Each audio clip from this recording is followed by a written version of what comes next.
Ladies and gentlemen, this is Rex and this is a Clueless American's Guide to Euro 2020. This is Will. This is the channel BMO Nus. Yeah, Euro 2020 is just like, World Cup but for Europe only, I guess. There is also alternative for America, Copa America, right? So, these tournaments are really awesome always, because last time, Euro 2016, Portugal won. And that was redeeming for Ronaldo. There's always this debate, who's the best footballer in the world? Is it Lionel Messi? Is it Ronaldo? People always go back and forth. Messi went to the, World Cup final, but I guess failed in the end. Ronaldo never went to the World Cup finals, but Ronaldo won Euro 2016. So I guess that was a bit redeeming for the Portugal and for Ronaldo. Like, see, at least I have one major cup. If it's not World Cup, at least it's Euro 2016. So, Euro 2020, these are always fun. They are always intense. So yeah, that's always fun.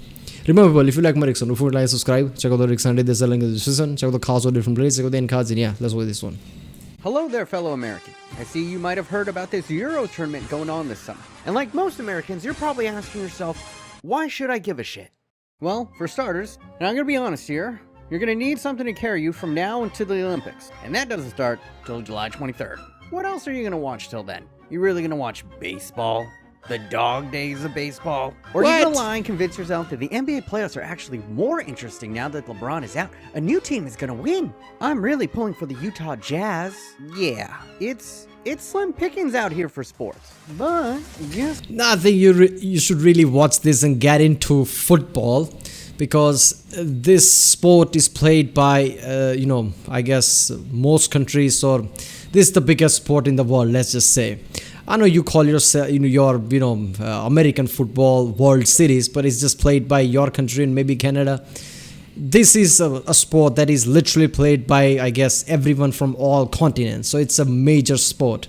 And I guess Americans are starting to get better. US's team is slowly starting to get better at this as well. So you should really get into this because it is the world stage sport. This one's running right now, and we'll go all the way to the start of the Olympics. Yep, the Euros, baby.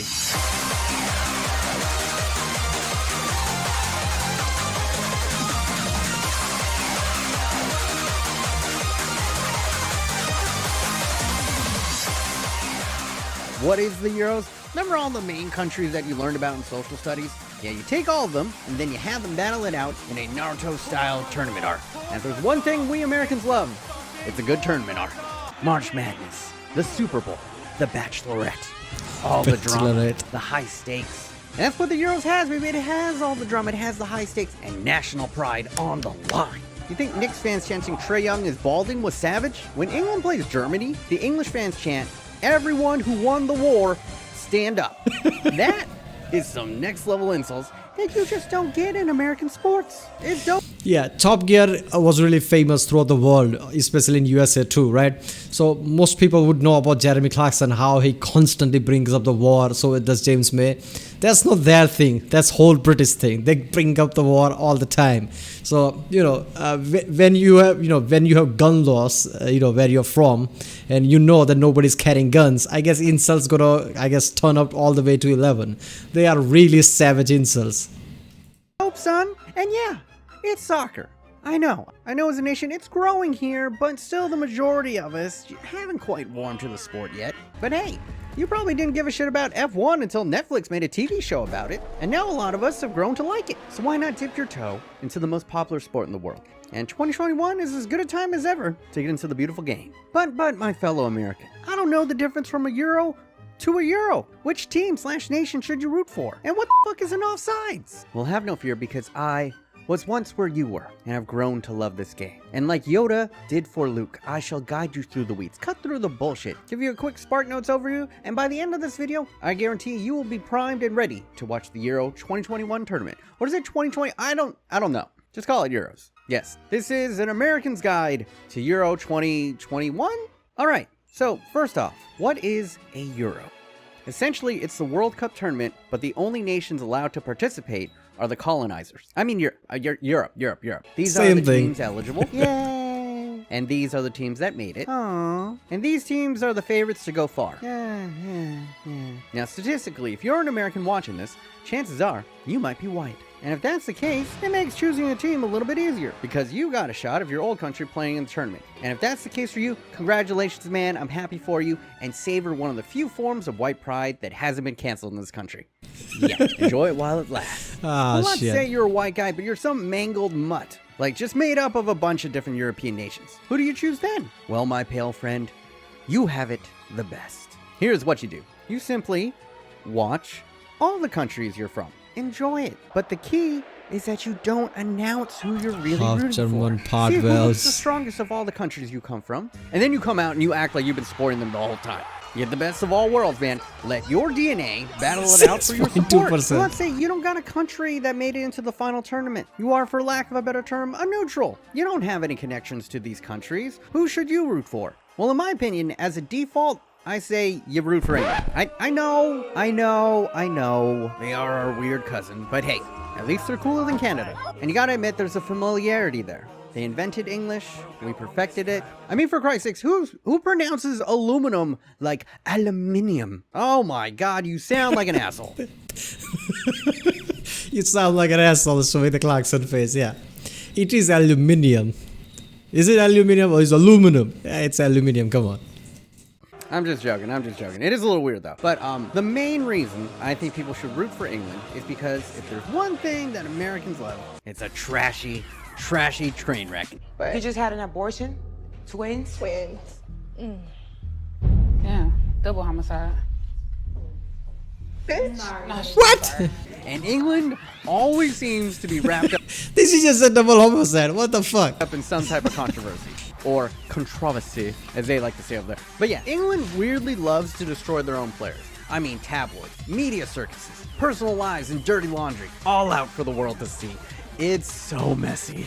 In the age of social media, it's only made it worse. So regardless, if they win, lose, or even draw, there will always be a juicy storyline or narrative to follow.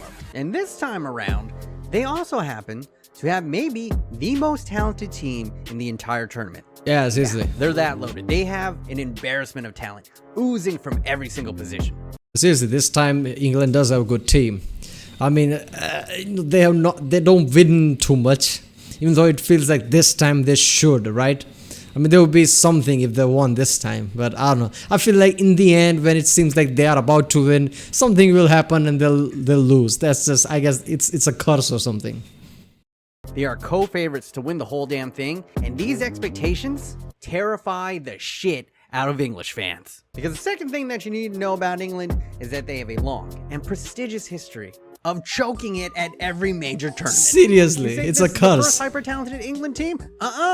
Many a hyper-talented squad has come before, and all but one have failed. Yep, that's right. The country who invented the sport has only won one major tournament in its entire history. Couldn't be us, bro. And the last time they won anything was all the way back in 1966. And those decades and decades of failure have frankly broken the English people so badly that even though they have maybe the most talented team top to bottom in this tournament, they won't even allow themselves to even dream about winning. They know, oh so well, that hope is the sweetest poison. But here they are, in the midst of yet another golden generation. And most of this team is returning from overachieving at the past World Cup, so expectations are actually quite high. Which means the anxiety levels in England are even higher. The pressure placed on this young team could crush them. Or make them diamonds. Either result, they'll be entertaining to watch. And that's why I think neutrals should root for England. Win, lose, draw, you won't be bored. And they're already in a little bit of controversy even before the tournament has started. Have you heard about this? Their national team kneels before every single match, and some of their own fans boo them. And if you're an American, you're watching this, statistically, 50% of you right now might be horrified by this. But I also know that roughly the other 50% of Americans, this might make you feel right at home. Hey man, I'm taking a break from judging people in 2021, so do you boo, enjoy life, and leave me alone. Now let's say you're more like me, a child of immigrants, or you might be an immigrant yourself here. And in my opinion, I would say you should root for France. Why France? Seems kind of weird, Not exactly what I would think of, you know, baguettes, ratatouille and shit. Well, remove it from the country. I'm just talking about the soccer team here. And their national team is pretty much a team of immigrants or children of immigrants, and it prides itself as such. In fact, their soccer team has been a shining example of multiculturalism in France for decades. Yeah, France is the last World Cup champion, so why not? France might win. Of course, you know, they do have a good team. I don't know. France could win because they are the last World Cup champion, but that hardly matters. I feel like England is going to win this time. England does have a good team. I mean, my friend was debating that, like, England, there is a curse, and I agree with that, but no, I don't think so. England is going to win this time. It's long overdue, I think. Yeah, it's actually kind of heartwarming. And if you really want to know why the French team is so multicultural, you really shouldn't look into it. It's very depressing. It's brutal. What France did is wrong and horrific. Like, holy fuck. Jesus fucking Christ, it's awful what they did. But it has resulted in a fantastic soccer team. Just have to be honest. They're so fucking good. They're way better than everybody else. This is the result of something horrible. So, honestly, probably the more accurate depiction of this team is a beautiful, beautiful rose that has grown out of a mass grave. But you can love the team separately from the country. And this team is very easy to love. They also happen to be defending world champions. So, goes without saying, they're really fucking good. They have some of the most electric players in the world. Players you might actually recognize. Names like Mbappe. You know the dude. He's on the cover of FIFA. Him. Paul Pogba. Haircut guy, Karim Benzema, he's on Real Madrid. Yeah, these are all marquee names that seem pretty much all but destined to light up this tournament. France also features the most lovable man in all of soccer, maybe all of sports. Let me introduce to you N'Golo Kante. The best way to describe him is he is like a modern day folk hero for introverts. A Paul Bunyan, if you will, of being humble. A man that came from so little that when he got invited to a birthday party by his teammate, he showed up with a box of chocolates. He then apologized because he had never been to a birthday party before, and he didn't know what to bring. He was 22 when this happened, playing in the lower division of French football, and he would turn into maybe the greatest defensive midfielder of this era. And Kante's style of play is relentlessly blue collar, tirelessly running, never complains, or wants the spotlight. And as a consequence, just quietly playing a major role in helping multiple teams win the Premier League, just won the Champions League final, and was a major reason why France won the last World Cup. And what did he do after he won that World Cup? He was so shy and timid that he didn't even have the courage to ask for a picture with the World Cup. A teammate just saw him off the side staring at the trophy and asked him if he wanted to take a picture. And he did it. He took it. Look at this. Look at how adorable he is. He's all like, yeah. And this was him after he just won the Champions League final with Chelsea. There are just so many amazing, lovable, wholesome pictures of him. Just look how happy he is just riding a bike with the homies. This smile. I will protect this smile. So if you want to root for the most wholesome man in sports, please, cheer on France this summer. They're the co-favorites with England to win the whole damn thing, and their pipeline of talent will probably make them the favorites at the next World Cup. Well, I mean, second favorites only to the United States, baby! Christian Pulisic is the champion! USA all the way in Qatar, baby! Nah, I'm kidding. We still kind of suck. But then that 2026 World Cup, though, got a lot of up-and-coming talent. You never know, but, that's another video for another time. Okay, so you have chosen your team. Congratulations. What else do you need to know? First up, you should know that this will be the first European tournament that will feature VAR. What the fuck is a VAR? VAR, or VAR, stands for Video Assistant Referee. Basically, it's instant replay, or more closely, it's like a challenge in the NFL. Yeah, you heard that right. Soccer just got instant replay, and what you need to know about that is everyone who isn't American fucking hates it. But as an American, you'll be right at home. Don't know what the offside rule is? No problem. Every single time it comes into question, VAR will open up Photoshop and show you down to the millimeter which player is beyond the last defender. Now, purists will say that it ruins the flow of the game. But what they won't admit is that it gets more calls right than it gets wrong, and it has really decreased the amount of diving, but nobody wants to talk about this. Now, don't get me wrong, diving and the rolling on the round bullshit, yeah, that's still there. I mean, come on, Ronaldo's gonna be at the tournament, so You know what it is. But now with instant replay, you can no longer get Come on, man. You can't say. I'm surprised how Ronaldo fans hasn't come to comments and just bombed this video. That's just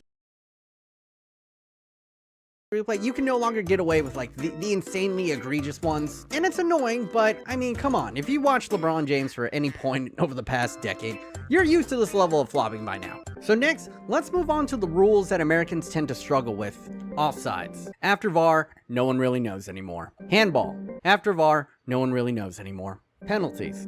After VAR, no one knows anymore. Yeah, I mean, honestly, you don't really need to concern yourself with studying up and learning all the rules. The broadcast will either explain. That's pretty simple, man. I mean, before somebody passes you the ball, your teammate cannot be past the last defense line of the other team. I mean, it's not that, your teammate can just stand all the way to, I guess, goal post, and your teammate can just pass it and there's a goal. No, that's not how it happens. The last defense line has to be maintained. That's what offside onside is. Or show some type of quadratic equation illustrating what's going on. Now, after the 4 teams have played each other, the top 3 teams with the most points move on. And once again, you don't really need to worry about shit like ties and goal differential, because the pregame coverage will have some guy who looks like Dr. Fauci explaining in excruciating detail all the scenarios and scores teams need to have in order to advance. And once the round robin play is done, teams are seeded and then slotted into a March Madness style bracket. From that point on, it's win or go home. They battle out single elimination matches until there's only one nation left standing, the champions of all of Europe. And that should carry you to the Olympics, where you're going to watch the USA dominate. So you Gucci, baby. You're welcome. But before I go, there is a little something else that starts up shortly after the Olympics. May I interest you in an, You're a wizard, Harry. An American's Guide to the Premier League? I'm just throwing it out there, But yeah, that is going to be my American's Guide to the Euro 2021 tournament. Yeah. People who don't watch football, watching Euro 2020, that's, I guess, good enough in itself. Telling them to watch some club football, yeah, that's not going to Premier League. I don't think so. Damn. Yeah, I mean that, the instant replay thing that they started, VAR or whatever. I mean, I don't know why that has started so many controversies, even though sometimes they, even though you can clearly see that what's the issue there, they come to the conclusion the controversy says, it's lots of time it's a false result, which kind of pisses me off too. Yeah, but the over the top thing at least stops, that hand of God thing. Lionel Messi's great goal is like that, when they go for a header, basically they just uses their hand to punch the ball in. At least shit like that will stop. I don't know. So yeah, football is fun, but yeah, if you like it, you like it. If you don't, you don't. There's not much to it, I guess. But sometimes I watch it, sometimes it gets boring, but I don't think in this time it's going to be boring. It's really fun. But maybe France will win. I don't know. They are the world champion. Maybe France will win. But I feel like England should win. I don't know. Alright. If you like my reaction on the phone line, subscribe. Check out the lyrics under this link in the description. Check out the Carswell playlist. Check out the end cards, and I'll see you next time.